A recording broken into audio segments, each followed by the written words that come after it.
Ainsi s'achevait une tragédie qui, pour la France, avait commencé 5 ans plus tôt par la défaite de son armée, se poursuivant par une avilissante occupation dont les conséquences sont désormais bien connues de tous. Collaboration, humiliation, déportation, extermination. Pourtant, dès juin 1940, certains refusèrent l'inacceptable. Auprès du général de Gaulle à Londres, formant les forces françaises libres ou au sein de la résistance intérieure, ces idéalistes, ces patriotes, allaient entraîner à leur suite ces femmes et ces hommes, ces soutiers de la gloire, comme les appellera Pierre Brossolette.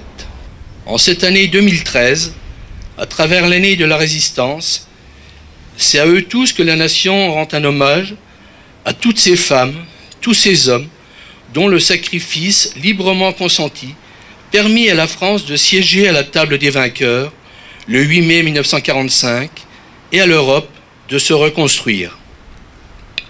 Moins de 20 ans plus tard, le traité de l'Élysée, signé par le général de Gaulle et le chancelier Adenauer, allait ouvrir la voie à une amitié franco-allemande profonde et durable, dont nous célébrons le 50e anniversaire cette année.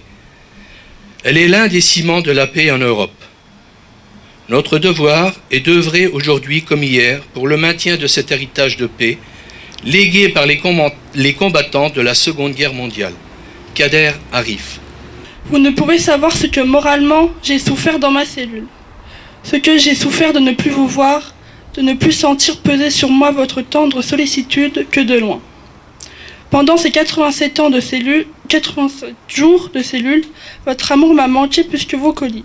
Et souvent, je vous ai demandé de me pardonner le mal que je vous ai fait. Tout le mal que je vous ai fait. Remerciez toutes les personnes qui se sont intéressées à moi, et particulièrement nos plus proches parents et amis. Dites-leur ma confiance en la France éternelle, embrassez très fort mes grands-parents, mes oncles, tantes et cousins. Je meurs pour ma patrie. Je veux une France libre et les Français heureux. Non pas une France orgueilleuse, première nation du monde, mais une France travailleuse, laborieuse et honnête. Que les Français soient heureux. Voilà l'essentiel dans la vie. Il faut savoir cueillir le bonheur. Pour moi, ne vous faites pas de soucis. Je garde mon courage et ma belle humeur jusqu'au bout et je chanterai, Sambre et Meuse, parce que c'est toi, ma chère petite maman, qui me l'a apprise. Les soldats viennent me chercher. Je hâte le pas. Mon écriture est peut-être tremblée, mais c'est parce que j'ai un petit crayon. Je n'ai pas peur de la mort. J'ai la conscience tellement tranquille. Adieu, la mort m'appelle. Je ne veux ni bandeau, ni être attaché. Je vous embrasse tous, c'est dur quand même de mourir. 1000 baisers, vive la France, un condamné à mort de 16 ans.